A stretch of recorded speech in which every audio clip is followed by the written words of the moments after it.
it begins not in triumph, but in appetite.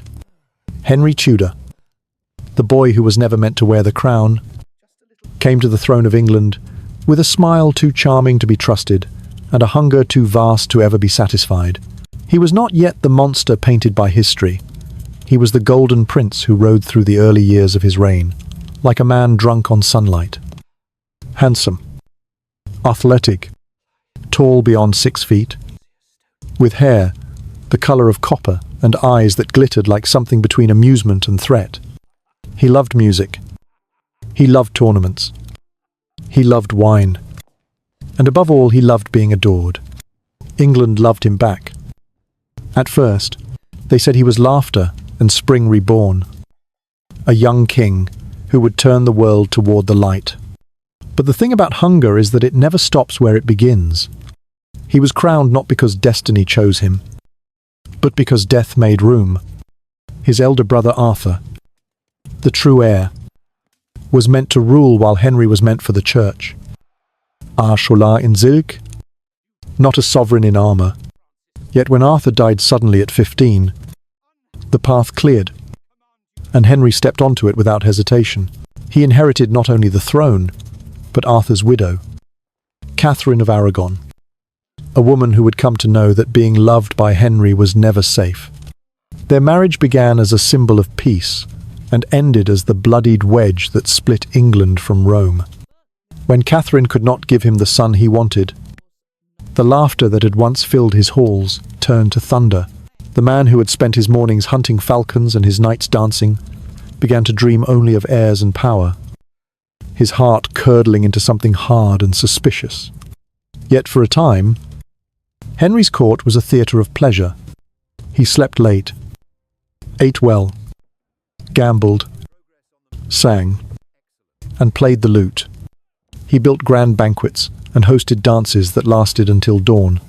He was, by all accounts, charming when he chose to be, capable of kindness, laughter, and even a kind of grace.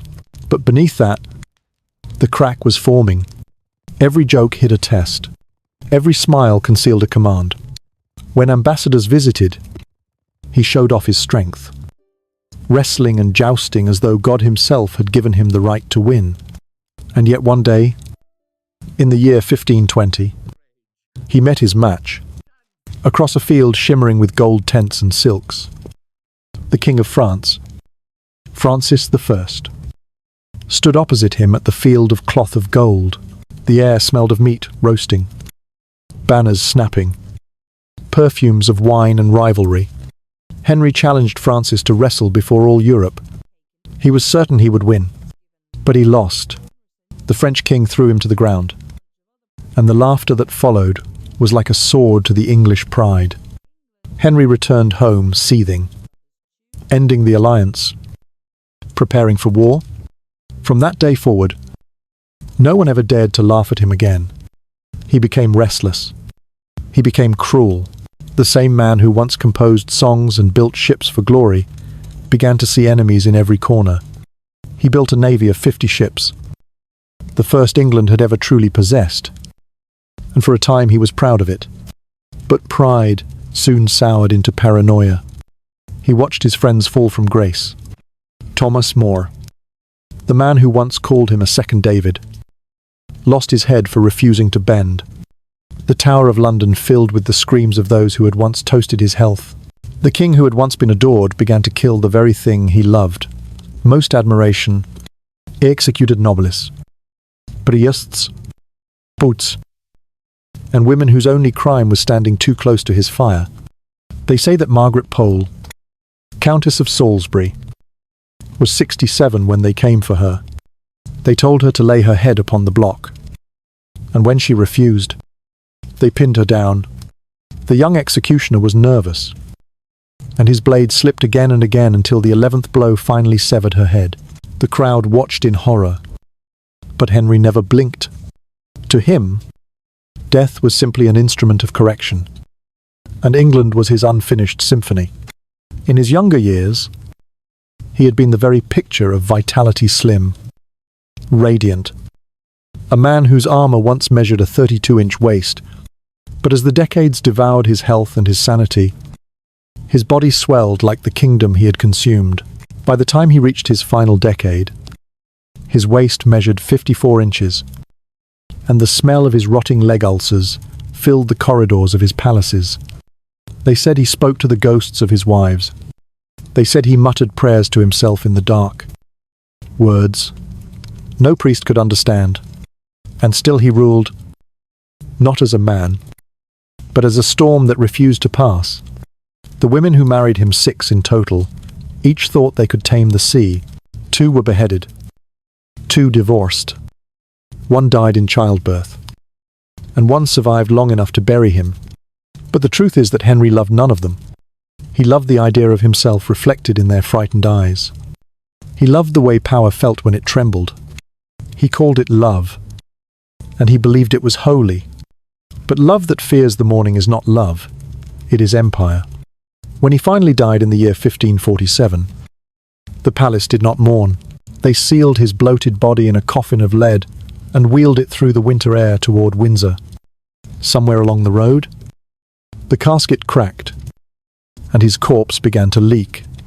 A pack of dogs followed behind, drawn by the scent, and the people whispered that even hell itself had sent them. His tomb was meant to be grand, covered in marble and angels, but it was never finished. Perhaps history itself refused to give him peace. This was the king who laughed as he burned his enemies, who prayed to God while dissolving the church, who called execution a form of cleansing, and whose heart stopped not from remorse, but from rot. And yet, for centuries after his death, England kept his portrait golden, broad, immovable, as if refusing to believe the truth behind the paint. But truth does not rot, it lingers. So when you hear his name whispered like a lesson, remember this: Henry VIII did not just rule a kingdom, he devoured it piece by piece, lover by lover, prayer by prayer, until nothing was left but silence. And even now, if you listen closely, that silence still breathes. Before he was a tyrant, before the wives and the blood and the gilded coffins, Henry was simply a second son, a boy in the shadow of another boy, a child groomed for the church. Not for the crown, he was born into privilege but not destiny. The spare heir to Arthur, the beloved Prince of Wales, whose future was drawn like a clean map across the court's golden tapestry. Arthur was meant to rule, to secure the Tudor line after their father Henry VII, the calculating victor of Bosworth Field. Henry, the younger, was meant to kneel, to pray, to serve God quietly from behind the safety of cathedral walls. But fate, that cruel architect of history, looked upon England and decided it was time to unmake the plan. Arthur was 15 when death came for him. They said it was the sweating sickness, that invisible killer that swept through England like a bad dream. Catherine of Aragon, his new Spanish bride, survived, but barely. When Arthur's coffin was carried through the rain, the young Henry watched from a window. They said he wept. Though the tears were not for his brother, they were for what he suddenly understood, that the entire weight of a kingdom had shifted, quietly, onto his shoulders.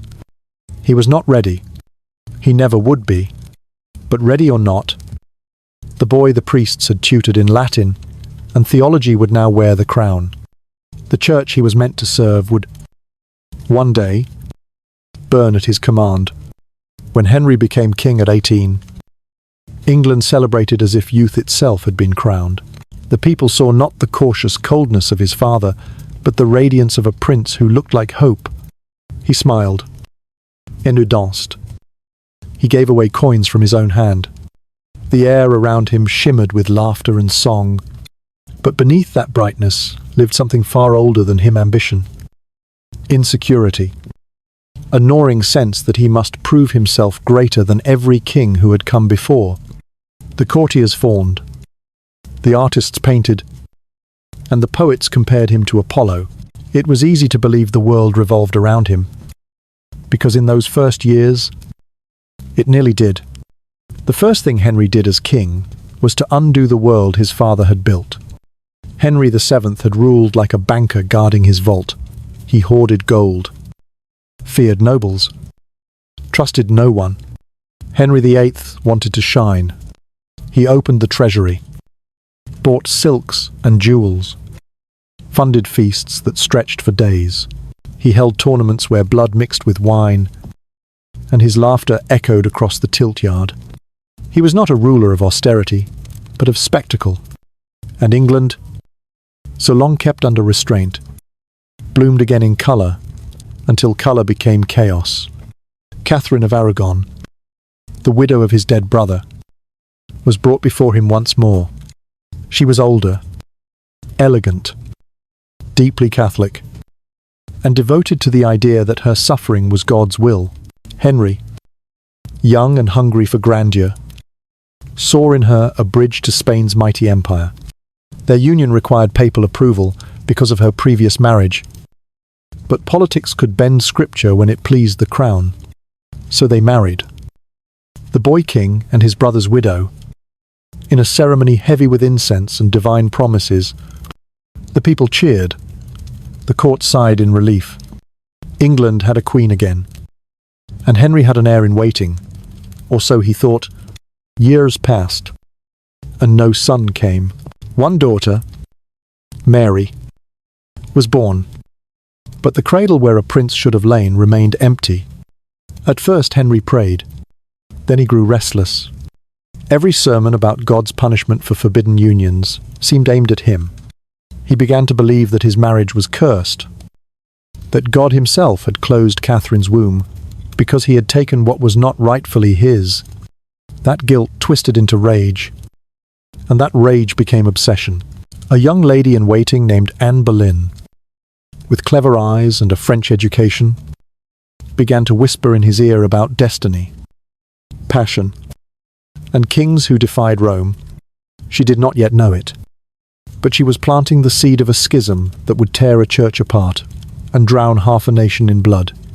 But that was later. For now, Henry was still the radiant prince. The perfect knight. He hunted at dawn, wrestled courtiers for sport, composed songs on the lute, and laughed as he scattered gold across the gaming tables. Yet every mirror he passed showed a different face, not the young god England worshipped, but a boy pretending to be a king, a child with a crown too heavy for his skull. He admired himself in portraits, but beneath that admiration was fear. He feared growing old without a son, feared betrayal, feared being forgotten, and so he began to rule not with love, but with insecurity sharpened into law. He demanded loyalty that smelled of worship. He demanded obedience that bordered on silence. The court learned quickly laughter could make a man, but one wrong word could end him. The smiling king, who once rose late in the morning, now woke early to sign death warrants. It is strange to think that the monster of later years began as a youth of laughter and light. Yet all tyrants begin as dreamers. Henry's dream was not conquest or cruelty. It was legacy.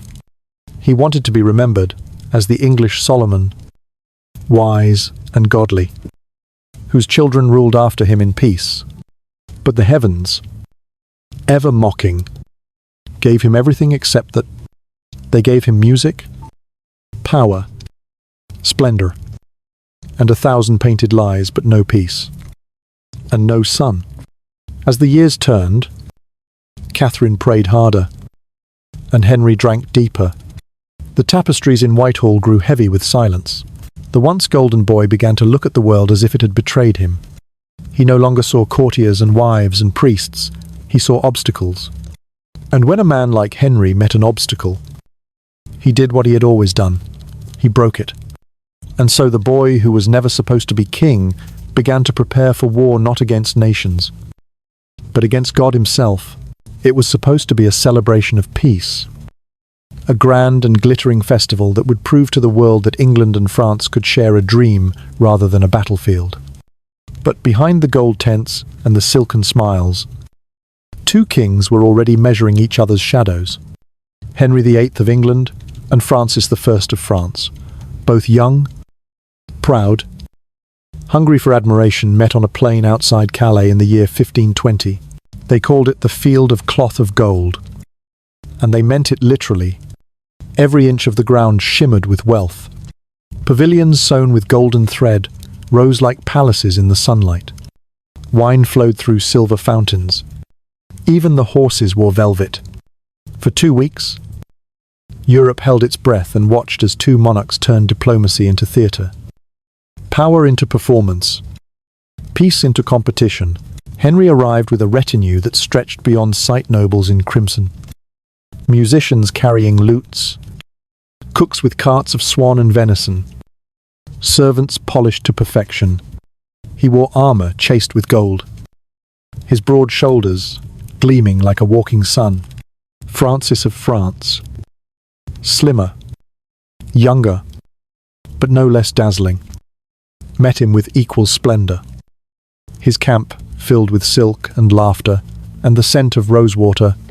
To the crowd, they were twin gods, descended for sport, but beneath the ceremony, something ancient and human stirred the need to dominate, to prove, to remind the other that crowns do not share light easily. The first days passed in feasting. The kings dined together, toasted each other, spoke of brotherhood. They arranged jousts and archery contests, watched dancers twill beneath floating banners, and promised eternal friendship. Yet every glance across the table was a challenge. Francis prided himself on being the most refined prince in Europe, a scholar, a poet, a warrior who rode like fire and sang like a bird. Henry, taller, stronger, convinced that God himself had built him for victory, could not stand to see admiration drift toward another man. The English chroniclers wrote that he smiled too wide, drank too fast, and laughed a heartbeat too late. Jealousy, when dressed in velvet, still stinks of sweat. Then came the day that would end the illusion. The afternoon sun fell over the golden field like honey, and the air shimmered with the hum of anticipation. Courtiers gathered. Ladies fanned themselves. Trumpets sounded. Henry, flushed with wine and pride, turned to Francis and declared that friendship should be sealed, not with words but with strength. A friendly match, a little wrestling, just for sport. Francis agreed at once.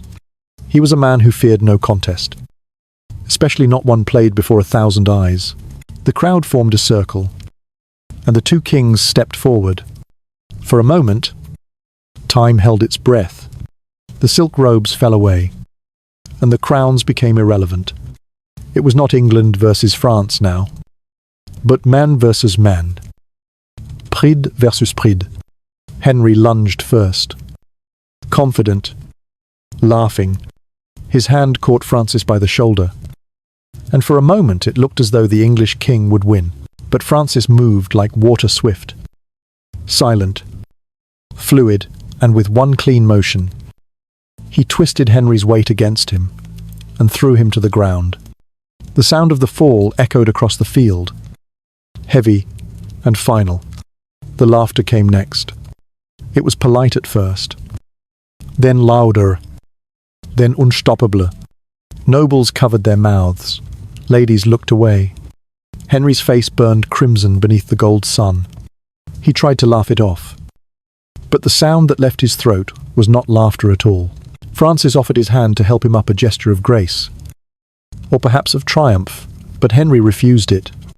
He rose, dusted himself off, and announced that the game was over. The feast, the peace, the brotherhood, all of it collapsed, with that single humiliating moment. That night, the torches burned low in the English camp. The air that had once smelled of wine and meat now carried the bitter scent of wounded pride. Henry sat in silence, his cup untouched, his courtiers too frightened to speak. To lose a match was nothing. To lose face before Europe was unforgivable. Pride in a king was not vanity. It was armor. and Henry's armor had cracked. When dawn came, the golden tents shimmered as if nothing had happened. But something had changed. Henry's eyes had hardened. The alliance that was meant to last a lifetime dissolved before the next full moon. He returned to England, seething. His laughter gone. His need for friendship burned away. From that day, Francis was no longer a brother to him, but a rival one he would never forgive. The warmth that had once driven Henry to build, to feast, to sing, began to twist inward, turning into suspicion, envy, and rage. He soon found comfort in new allies, the Holy Roman Emperor Charles. France's greatest enemy offered Henry the recognition he craved. England turned away from France, and Europe turned once again toward war. The field of cloth of gold, that dazzling dream of peace, became nothing more than a gilded ghost in history, a stage on which vanity had danced itself to death. In the years that followed, Henry never spoke of the wrestling match again, but those who served him said that he never forgot it. When news of Francis's victories reached court, Henry's face would tighten, his leg tapping against the floor, his temper flashing like steel. It was not the loss of a friend that haunted him, it was the image of being bested, the reminder that even kings can fall. From that humiliation grew the cruelty that would define his reign. He began to believe that God favored him only when he stood above others. Every triumph had to be absolute. Every rival had to be crushed. His marriages, his wars, his break with the church, all of it, in some small way, can be traced back to that golden afternoon when the crowd laughed and the King of England lay in the dust. History remembers the field of cloth of gold as a spectacle of peace, a miracle of art and diplomacy. But it was, in truth, the birth of Henry's fury, the moment when a man who could have ruled with laughter chose instead to rule with fear. The day he fought the King of France and lost was not just a bruise to his pride. It was the spark that lit the long, dark fire of everything that came after. It did not happen all at once. No great bell tolled to mark the beginning of his ruin. It came quietly, like rust creeping along a blade. The king who had once been England's golden youth, the hunter of dawn and dancer of midnight, began to grow heavy, then sick, then monstrous. The laughter that had once followed Henry through the marble corridors of his palaces gave way to the sound of his laboured breathing and the faint, sour smell of decay. His own body, once his proudest weapon, had turned against him. In his youth, he had been unstoppable tall, broad-shouldered, his armour shining as he rode through fields with the wind catching his hair like a banner. He hunted for hours, wrestled courtiers for sport, swam rivers with the energy of a man born to defy the limits of flesh. He was strength itself, and he believed it would never abandon him. But the fall from godhood is always slow and cruel. The first sign came as pain in his leg, a wound that refused to close after a jousting accident. A simple bruise that festered beneath the skin until it became a sore, and then an ulcer that oozed and bled and stank. Physicians came with oils and prayers and honeyed salves, but nothing could tame it. The infection crawled upward, whispering its rot into his bones. He limped, then he staggered. Then he could barely stand. Servants wrapped his legs in linen that turned red by noon. The air around his throne thickened with the odour of sickness. His courtiers learned to hold their breath when they bowed. At night, his chambermaids burned herbs and incense until the walls sweated with the smell of rosemary and despair. Henry refused to believe he was dying. He called it God's trial, a test of his endurance, not his punishment. Yet each morning the wound grew darker, and each evening the pain carved deeper into him. Still, he ate. The king who could no longer ride or dance turned his appetite inward. He devoured everything within reach: meat, wine, sugar, flattery. When his legs failed him, he built great tables to replace the hunts he missed. Food became his battlefield. feasts his tournaments. He demanded swan roasted in gold, pies stuffed with quail and dates, barrels of ale strong enough to drown. Thought. The servants carried trays that bent under the weight of his hunger. He drank until his words slurred, then shouted for more. The man who had once commanded armies now commanded kitchens, and they obeyed as though salvation depended on it. He grew immense. His waist, once 32 inches in the days of his youth, expanded to 54. His armor had to be remade.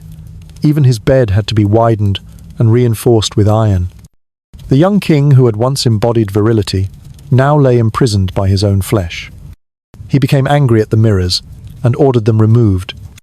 When he caught his reflection in a polished goblet, he cursed the cupbearer and threw it against the wall.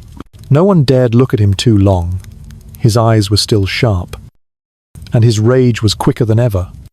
Those who had known him in his youth said he was haunted by the memory of himself, that every smile he forced was an act of war against the ghost he used to be. Pain turned him crueler. He saw treachery in every silence. He accused, punished, executed, and wept afterward, as if each death were a betrayal of his own heart.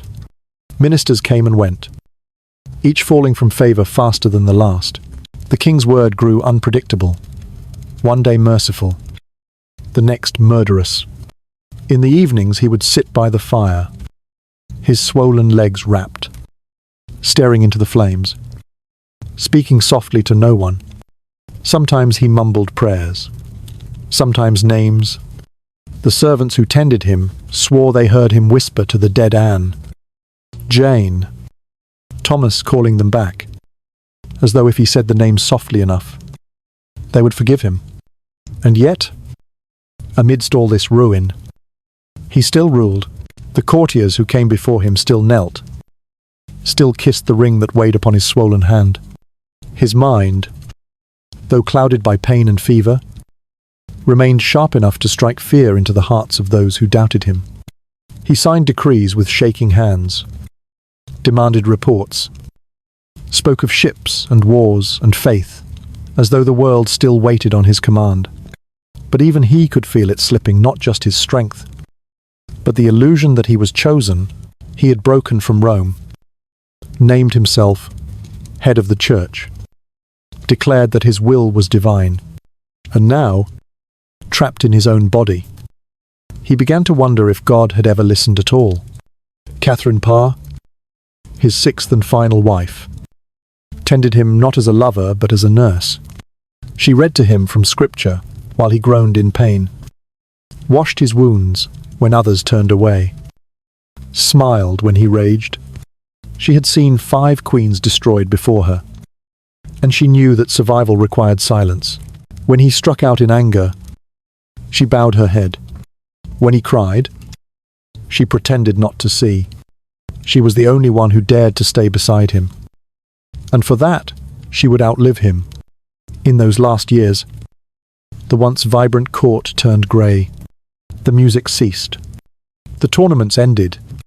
The corridors that had echoed with laughter now echoed with the shuffle of servants carrying basins and bandages. The scent of decay became the scent of power. Those who dared enter his chamber left pale. The image of the dying king burned into their dreams. And still, in the moments when pain dulled and wine softened his mind, Henry would look toward the window and imagine the hunts he would ride again once he was well. He refused to accept that his own body was his final prison. He spoke of new wars, new wives, new heirs, as though time itself were another minister to be ordered. But time does not serve kings. It devours them. One winter evening, as snow fell over Whitehall and the wind howled against the stone, Henry drifted into sleep and dreamed of riding again through the green fields of England, young and strong, the cheers of his people behind him. When he woke, the dream faded, and only the sound of his ragged breathing remained. The man who had defied popes and burned saints was now at the mercy of his own pulse. His crown still shone, but beneath it, his body had become a kingdom of rot. And so the boy who had once dazzled the world, the prince who laughed, the king who sang, the husband who demanded to be adored became a figure of stillness, trapped inside himself, waiting for a death that would not come fast enough. The crown no longer fit his head. The bed no longer held his weight. And yet he clung to life, with the stubbornness of a man who feared the silence more than the pain. He was Henry VIII, King of England, lord of his own undoing, the ruler whose body had decayed before his crown. The morning was cold, dull, and far too quiet for a death of such cruelty. In the grey light of May, an old woman was woken in her cell and told to prepare herself. She was 67 years old, her hair silver, her bones thin but her gaze still sharp. Her name was Margaret Pole, Countess of Salisbury, the last surviving thread of a royal bloodline that predated the Tudors, a living reminder of the throne's fragility. And in the eyes of Henry VIII, that made her dangerous. She had been a loyal servant to the crown, a godmother to his daughter Mary, and a woman of unshakable faith. But in the kingdom of a dying king, loyalty and faith meant nothing when suspicion had replaced mercy. Her crime was simple. She existed. That was all it took for Henry's wrath to find her. She had not plotted against him, not spoken treason, not taken up arms. She had only survived too long, belonged to too noble a name, and refused to bend her knee before the man who had turned England's altar into a weapon. The charge was written, the verdict already chosen. She had spent years imprisoned in the Tower of London, waiting for an end that never came until that morning, when the door opened and the guards stepped inside, their eyes avoiding hers. They told her to walk. The corridors were cold, echoing with the faint hum of distant bells. She walked slowly, her gown dragging on the stones, her hands clasped before her, as if in prayer. At the courtyard, a block of wood waited, slick from the night rain, and beside it stood a young executioner whose trembling hands betrayed his fear. Margaret looked upon the block and shook her head. "I am no traitor," she whispered. The crowd watched in uneasy silence. Some wept, some crossed themselves. The executioner raised his axe, but she refused to kneel. "If you will have my head," she said, "then you must take it where it stands." What happened next would stain the tower's stones for centuries. The young man swung the axe, but his hand shook. The blade glanced off her shoulder, and she cried out in shock, but did not fall. He swung again, and again, each blow missing the mark, tearing her flesh, splitting her back, cutting into her arms. By the time the 11th blow struck, her head finally fell, and the courtyard was silent, but for the sound of blood dripping onto the wet stones. Even the ravens turned away.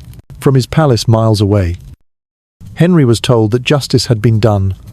He nodded once and dismissed the messenger. To him, it was not murder, it was necessity. To rule, one must erase the past. And Margaret Pole was a relic of a lineage that could not be allowed to haunt him. But the whispers spread through London like wind. They said the ground beneath the block would not stay dry. They said her ghost walked at night, head held high, looking for the crown she was never allowed to wear. The old nobility had begun to vanish under Henry's reign. Men who had feasted at his table, women who had danced in his halls one by one, they disappeared into the tower, leaving only rumours behind. Each death made him safer, or so he thought. But safety born of fear is no safety at all. It is rot disguised as power. Henry's paranoia had become his closest companion. He no longer trusted the priests, the courtiers, or even his own blood. His daughter Mary, the child of Catherine of Aragon, became a symbol of everything he had destroyed: faith, loyalty, motherhood. And Margaret had loved that girl like her own. Perhaps that was her true crime. As news of the execution spread, Even those who had once adored the king began to murmur. They remembered the laughing prince he had once been, and they could not reconcile him with the man who ordered old women butchered. But Henry had grown deaf to his people. He lived now inside the echo of his own authority, surrounded by men too frightened to tell him that his kingdom trembled beneath the weight of his fear. The Tower of London, once a fortress of kings, had become his mirror, cold, silent, full of ghosts. There is something terrible in the image of an old woman's blood spilled by a trembling boy. It was not only her body that was cut that day, but England's memory. The Tudor rose, once red and white, began to darken to brown at the edges.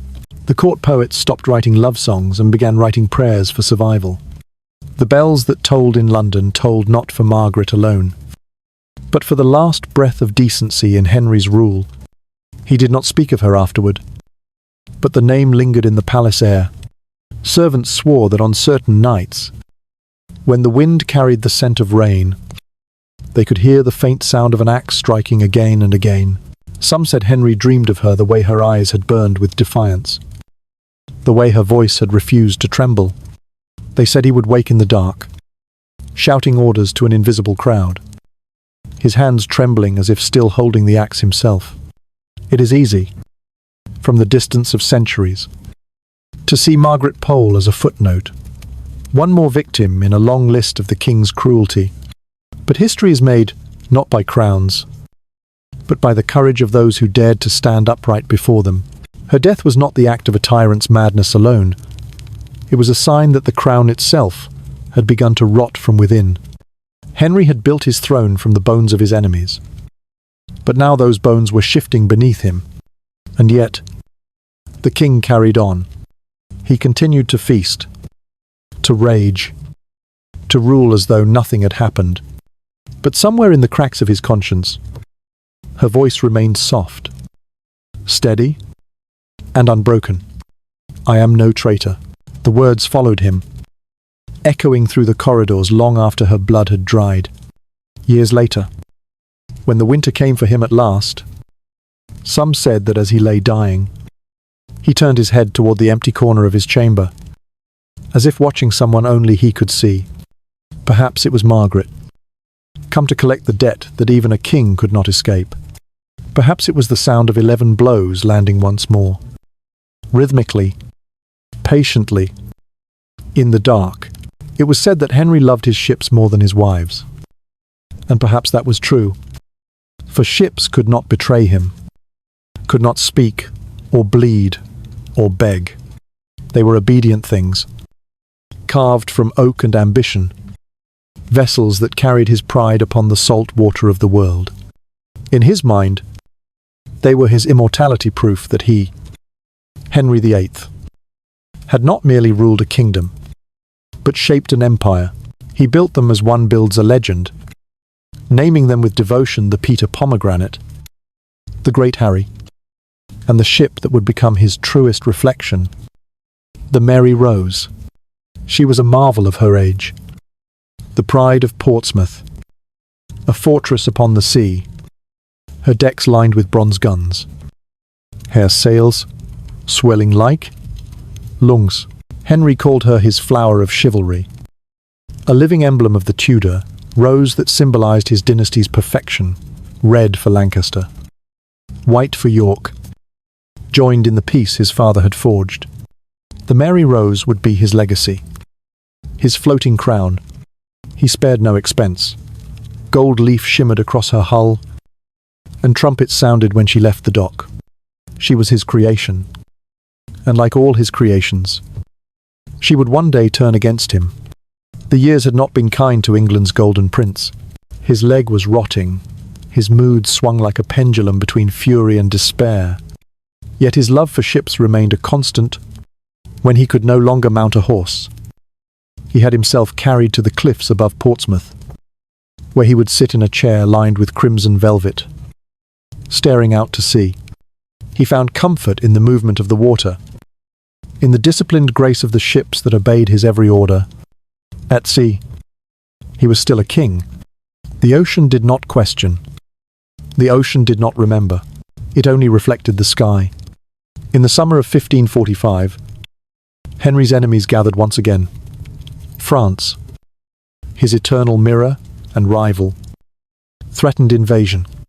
The old king, swollen and half-broken, commanded his navy to prepare for battle. The Mary Rose, by then more than 30 years old, was refitted with heavier guns and thicker decks. She was no longer the light, elegant beauty she once had been. She had become, like her master, heavy with pride, burdened by her own grandeur, but she still gleamed under the sun. And when she left the harbour, the people cheered.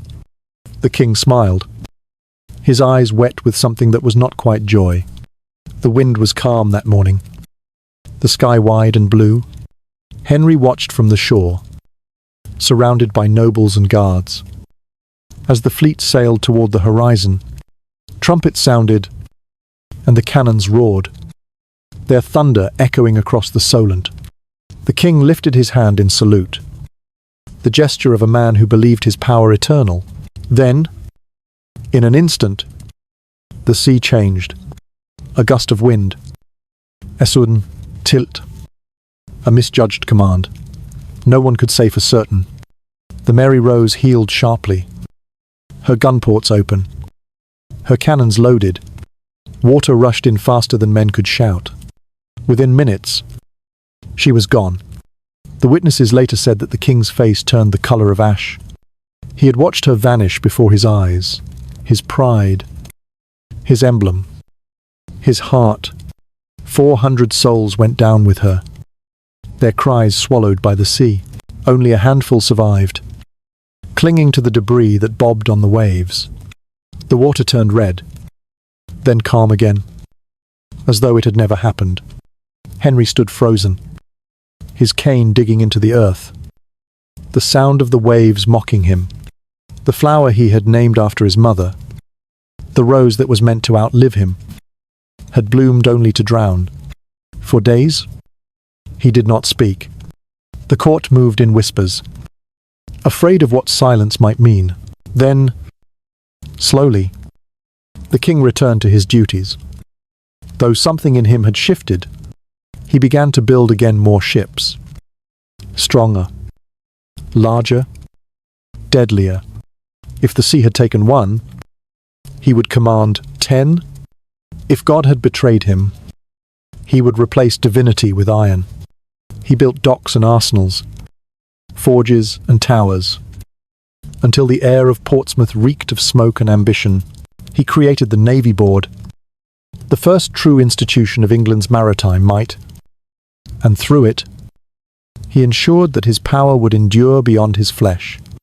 Yet beneath the triumph, the wound of the Mary Rose never healed. At night, when the pain in his leg grew unbearable, he would wake and call for his attendants. Sometimes he demanded his maps. Other times, he simply asked if the sea was calm. He spoke of the ship as though she were a lover, lost to betrayal. He called her name softly, my Rose, my pride, and those who heard it were struck by how tender the words sounded, coming from a man who had slaughtered so many. There was a rumour, whispered by his servants, that he believed the ship had sunk because of a curse, that some spirit, wronged by his deeds, had dragged her down. Perhaps he was right. Perhaps the sea had simply refused to carry the weight of his sins. Years later, when the king himself lay dying, the wind outside his chamber windows carried the scent of salt water. His ships lay anchored, waiting, their masts like gravestones against the grey horizon. He had built them to outlive him, and they would. But the one he loved most still slept beneath the sea, cradled by silt and silence.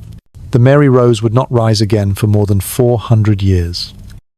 When divers would find her bones resting quietly in the dark, her cannons intact, her decks still holding the shape of her last breath.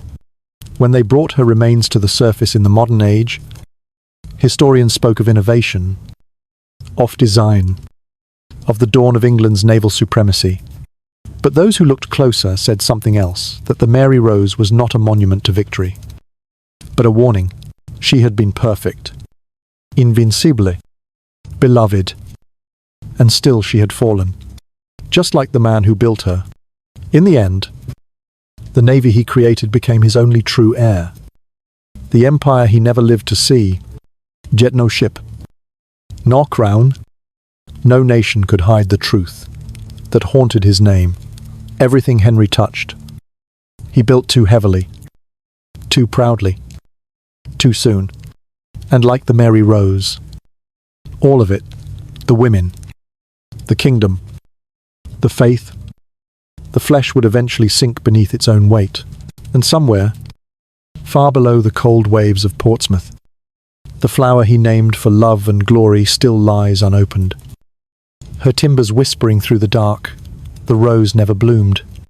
It is said that every man meets his reflection at least once in life, a moment when he looks into another's eyes and sees not love, nor hatred, but himself. Henry met his reflection 6 times, and each time he tried to destroy it.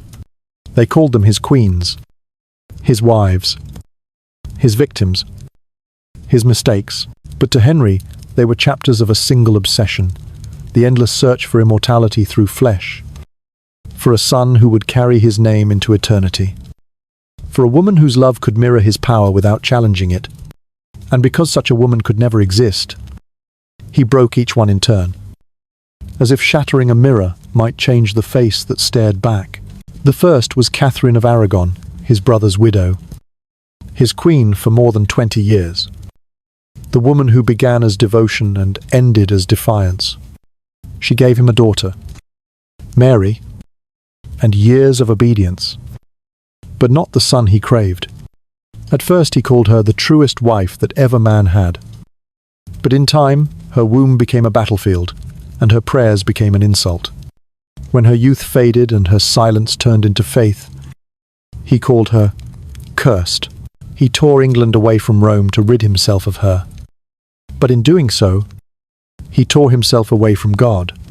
Catherine died alone, her body weak, her lips whispering his name, and Henry did not attend her funeral.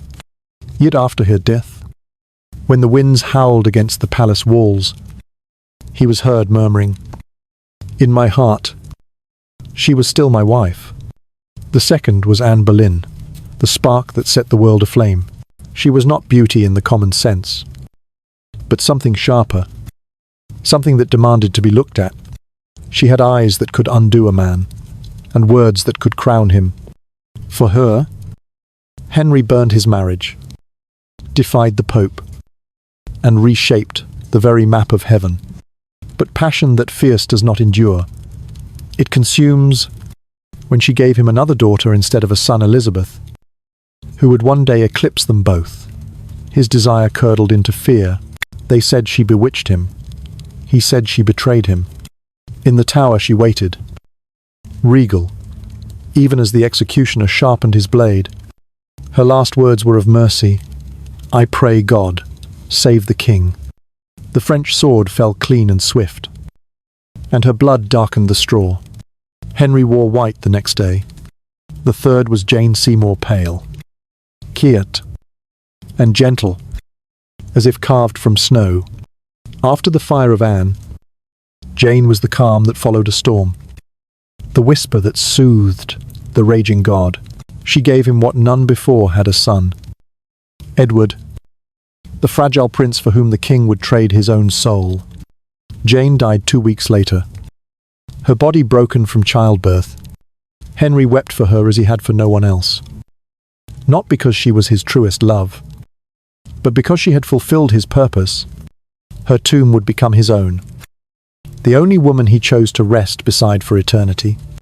Yet even that union was an illusion. Her peace became his excuse for cruelty. He spoke her name when he wished to prove he could still love. The fourth was Anne of Cleves, a marriage made of ink and fear, not of hearts. He chose her from a painting, a foreign alliance wrapped in oil and colour. But when she arrived, he recoiled, saying she smelled of sweat and was no maid. Perhaps she was simply too real for the fantasy he wanted. He called her the Flanders mare and annulled the marriage within months. Yet she, wiser than most, smiled, accepted the title of sister, and withdrew quietly. She lived, rich and untouched, watching the rest fall one by one.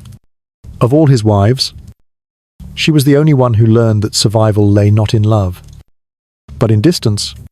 The fifth was Catherine Howard, a girl barely 17, the niece of Anne Boleyn. Beautiful and doomed by the echo of her own laughter, she danced through the corridors of Whitehall like sunlight. And Henry, by then bloated and limping, believed she made him young again. But the girl's heart belonged elsewhere, and her letters betrayed her. When the truth reached him, the king's love turned to horror. They said his roar shook the walls when he learned she had lain with another. She was dragged to the tower, still calling for mercy. On the morning of her death, she asked for the block to be brought to her so she could practice laying her neck upon it. When the axe fell, she whispered, "I, dear Queen, but I would rather have died the wife of Culpeper." The executioner wept. The king did not.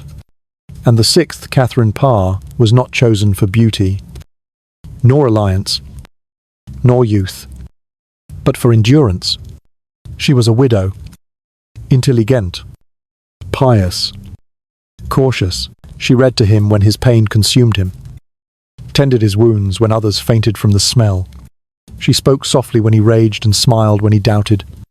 She knew better than to love him. She understood that love was a language he had long forgotten. She survived because she learned to be the calm that surrounded his fury, the silence that never contradicted him. When he died, she did not weep publicly. She simply closed the door behind her and began to live again. 6 wives, 6 mirrors, and none could show him what he longed to see, a man still whole, still beloved, still chosen. He sought loyalty and found fear, sought devotion and found death. Each woman became both muse and martyr, a reflection of the same unending hunger, and when history listed their names, it offered them only in the rhythm of tragedy divorced, beheaded, died, divorced, beheaded, survived, a litany of loss disguised as a rhyme for children, whispered by those who forget that each name once had a heartbeat. Catherine, Anne, Jane, Anne, Catherine, Catherine. 6 voices folded into silence. And in the end, only one remained to tell the tale. Catherine Parr, the nurse queen, the quiet survivor, watched him die from the corner of the room. Her hands steady, her eyes unreadable. She knew that the monster who had devoured so many had been devoured by himself. She did not kiss his forehead. She did not pray aloud.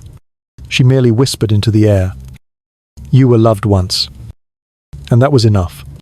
When the bells of London tolled for his death, their sound did not ring with mourning but with release.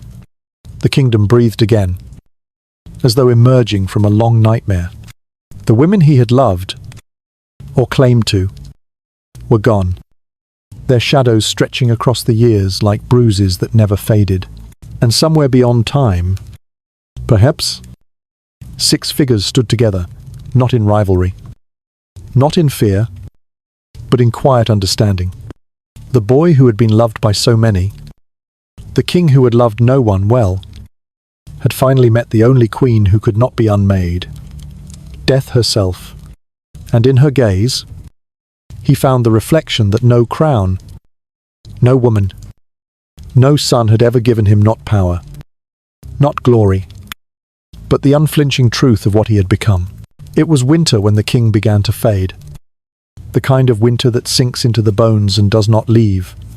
The once glittering palaces of Whitehall and Hampton Court had grown quiet, their corridors filled not with music or laughter, but with the low whisper of servants moving in the dark, carrying basins and bandages.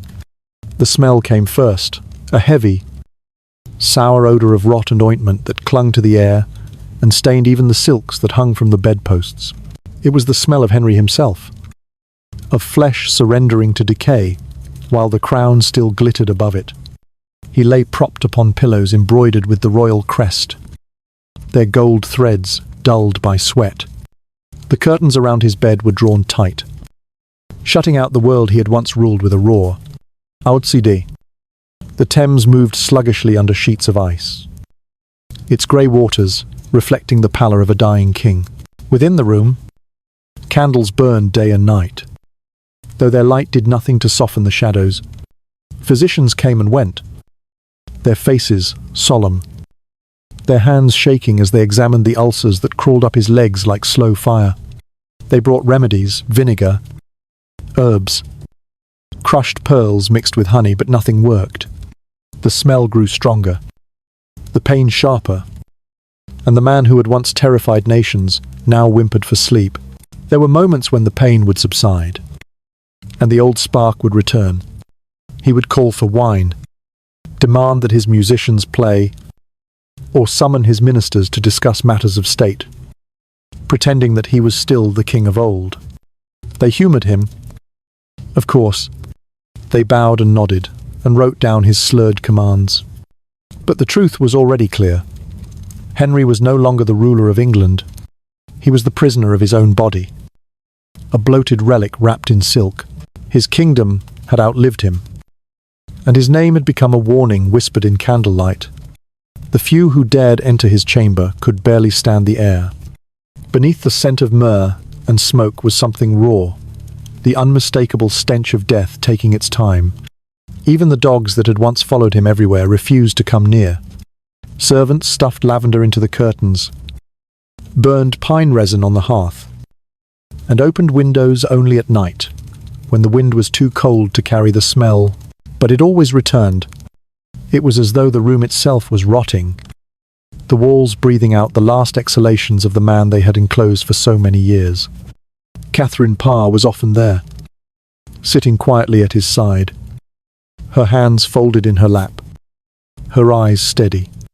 She read to him from the Psalms when he allowed it, though sometimes he interrupted her, muttering that God had betrayed him, that no divine hand could favour a king so broken. Once, in a moment of strange lucidity, he asked her if she still prayed for his soul. She looked at him, at the swollen face, the cracked lips, the eyes that flickered between pride and terror, and she said yes. But in her heart, she prayed not for him but for peace, for the silence that would follow when his voice finally stopped. At night he would call out names, some familiar, some lost to time. He spoke to his dead wives, to his mother, to the sons he never knew. Sometimes he cursed them. Sometimes he begged their forgiveness. Once, in a fit of delirium, he ordered guards to bring him his armor, saying he must prepare for battle, that enemies were coming. When they brought him the breastplate that no longer fit, he wept, clawing at the metal, as if he could crawl back into the body he once possessed. The attendants carried it away, and afterward, they whispered that the sound of his sobbing lingered in the hall until dawn. The courtiers spoke in hushed voices about what would come next. None dared say aloud that the king was dying, for to acknowledge it was to risk being accused of treason. But they all knew. The ministers hovered like vultures, waiting for his last breath, so they might begin dividing his kingdom as they had divided his conscience. The church he had created, the faith he had destroyed, the daughters he had betrayed, all would soon be pieces on a board he could no longer control. The room darkened with each passing day. The great tapestries that once depicted triumphs and hunts now seemed to sag under the weight of dust. The clock by his bed ticked slowly, marking time not in hours, but in heartbeats. And still, he clung to life. He had been a king too long to surrender easily. Even when fever blurred his vision, even when his pulse faltered, he muttered that no man would see him die. Pride, his oldest companion, refused to let him go quietly. Then, one evening, as snow drifted against the window panes and the candles flickered low, He turned his head toward the corner of the room. The attendant said there was nothing there, only shadow, but Henry stared as if he saw someone waiting. His lips moved, shaping a name they could not hear. Perhaps it was Jane Seymour, the only wife he had buried beside him in his mind. Perhaps it was God. Perhaps it was the echo of his own youth. He'd come to remind him of what he had once been, before power became his disease. He asked for no priest. He had made himself the head of the church. What could a clergyman offer that he did not already claim to possess? Yet when the final darkness began to crawl over him, he reached for a hand that was not there. His breathing grew ragged. His eyes rolled back, and a single tear slid down his cheek. For a moment, the room was utterly still. Then came a long sigh, deep, hollow, endless, and the body that had once commanded England fell silent. The next morning, they found him cold and enormous, his skin pale as wax, his mouth half open, as if still forming a command. The candles had burned themselves out, and the air was thick with the smell that had haunted the room for months. They covered him quickly, sealing the stench beneath heavy cloths. But the odour seeped through anyway. No one wept. No one dared speak. They simply bowed and stepped backward, as though the corpse could still condemn them. In the days that followed, they prepared his body for burial, pouring spices and resin into the coffin to mask the decay. But the smell lingered, unstoppable, drifting through the corridors of the palace like the final proof of his mortality. Those who served him in life said that the odour was not of death alone, but of something older, the scent of history itself, sour and relentless, reminding them that even a king cannot escape the rot he creates. And so the bedroom that had once witnessed passion and triumph became his tomb before the coffin was ever sealed. The walls that had heard his laughter now heard only silence. The bed, with its crimson sheets and golden tassels, sagged under the ghost of his weight. Outside, the snow kept falling, soft and endless, covering the roofs of London in white, as though the sky itself wished to bury the memory of him. Some nights, they said, when the wind howled through the chimneys and the river rose high, the servants could still smell it, faint but unmistakable, the lingering trace of the king's final kingdom. The scent of pride, the scent of fear, the scent of a man who ruled the world and could not even rule his own flesh, the scent of the bedroom that smelled like death. They say that when a man dies, his soul leaves through his breath. But for Henry, it was not so simple. His breath had long been poisoned by the weight of his own story. Too many lies, too many crowns, too many ghosts. Even in death, the air refused to carry him away.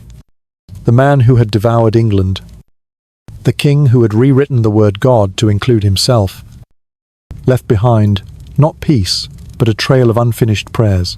His tomb was meant to be a masterpiece, angels carved from marble, his armour displayed like holy relics, choirs singing his triumph. But the plans were never completed. Perhaps heaven refused to grant him such stillness. Perhaps even stone could not bear his memory. They buried him in a vault beneath the floor of St. George's Chapel at Windsor, beside the Jane Seymour, the only woman he had ever allowed to lie with him in eternity. There was no grand procession, no crowd weeping in the streets. The court followed the coffin in silence, the cold January wind carrying the faint smell of resin and iron. When the lid was sealed, a dog howled in the courtyard, and someone whispered that the hounds of hell had finally caught their master. It was not a curse, it was a kind of mercy. The earth took him as the sea had taken the Mary Rose swiftly, without ceremony, without pity. For a while, the kingdom tried to move on. Ministers rearranged themselves like survivors after a storm. The boy he had longed for, Edward, ascended the throne, frail and sickly, a pale echo of his father's ambition. The daughters he had cast aside, Mary and Elizabeth, would, in time, wear the same crown he had soaked in blood. England would heal, but never forget. Every chapel, every ruined monastery, every broken marriage carried the imprint of his hunger. Even the bells that rang for new kings and queens carried, in their low hum, the sound of his name, Henry. Henry. Henry. He had wanted to be remembered as a god among men. The English Solomon, wise and glorious. Instead, he was remembered as the man who ate his own holiness, who mistook fear for faith and silence for loyalty. He believed that power could erase sin, that the weight of a crown could crush conscience. But in the end, power was the last illusion to leave him. For all his ships and palaces, he died in a room that smelled of decay, surrounded not by courtiers or lovers, but by the ghosts of 6 wives, 2 daughters, 1 son, and a nation too tired to hate him anymore. There is a strange comfort in knowing that time devours all kings. The crowns they wear tarnish, the portraits fade, the statues crumble beneath moss and rain. Yet stories remain, and Henry's story, the laughter, the lust, the rage, the ruin became more than history. It became a mirror, because within his cruelty lies the reflection of something that belongs not just to him, but to us all. The hunger to be remembered, the fear of being forgotten.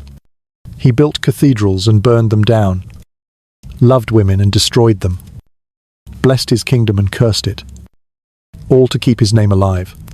And in doing so, he ensured that the only thing that would never die was his sin. Sometimes, late at night, when the wind moves across the Thames and the water ripples beneath the moon, they say you can hear faint music drifting from Windsor, the echo of a lute, the rhythm of a dance long ended. The man who once played it is gone, but the sound remains, trapped between centuries, whispering of glory and regret. It is not the song of a king triumphant.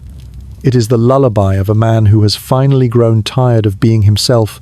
If you close your eyes now, you might see him not the tyrant, not the bloated corpse, but the boy who once believed he was chosen, the boy who rode through the fields at dawn, hair gleaming, eyes bright, the world before him, endless and unspoiled.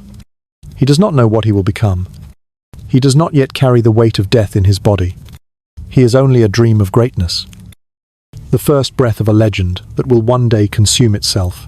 And perhaps that is how we should remember him, not as the monster he became, but as the warning he left behind. That power without love is a wound that never closes. That pride, once fed, can never be starved. That to build a kingdom from fear is to sleep in a bed of ghosts.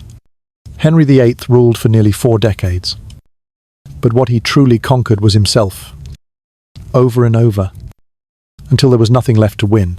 So, sleep now. England's weary king. The wars are done. The wives are gone.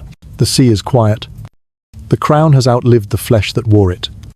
You have devoured your legend, and in return, your legend has devoured you. And for those who still whisper your name in the dark, may they remember not your power, but your silence. The silence that came after the laughter, after the sword, after the music stopped. The silence that reminds us that even kings must answer for their dreams. Good night, Your Majesty. The story is over. The crown is heavy no more.